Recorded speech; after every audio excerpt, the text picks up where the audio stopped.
প্রিয় দর্শক, সেহরি শুধু আমাদের জন্য খাবার গ্রহণের সময় নয়, এটি বরকতময় একটি মুহূর্ত। একবার সেহরির সময় এক অবিশ্বাস্য ঘটনা ঘটেছিল, যার সাথে ছিলেন আমাদের প্রিয় নবী হযরত মুহাম্মদ সাল্লাল্লাহু আলাইহি সাল্লাম, হযরত বেলাল রাদিয়াল্লাহু তাআলা আনহু এবং ফেরেশতা জিবরাইল আলাইহিস সালাম। আসুন শুনি সেই ঘটনার কথা। একদিন হযরত বেলাল রাদিয়াল্লাহু তাআলা আনহু ফজরের আজান দেওয়ার জন্য প্রস্তুতি নিচ্ছিলেন। তিনি তখন রাসূল সাল্লাল্লাহু আলাইহি সাল্লাম এর দরবারে আসলেন। কিন্তু রাসূল সাল্লাল্লাহু আলাইহি সাল্লাম তখনও বিশ্রামে ছিলেন। এমন সময় হযরত জিবরাইল আলাইহিস সালাম এসে বললেন, হে বেলাল, সেহরির সময় হয়ে গিয়েছে, তুমি কি আজান দেবে না?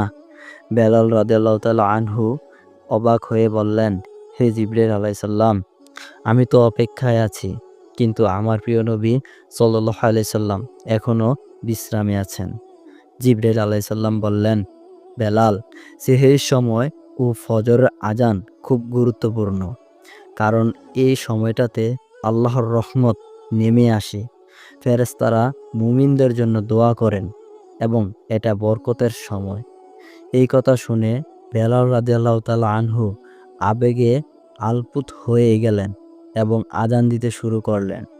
তার আজানের শব্দে রাসূল সাল্লাল্লাহু আলাইহি সাল্লাম জাগ্রত হলেন এবং তিনি বললেন, হে বেলাল, তোমার আজানের শব্দ আমাকে শীঘ্রই প্রশান্তি এনে দেয়। প্রিয় ভাইয়েরা ও বোনেরা, এই গল্প থেকে আমরা কি শিখলাম?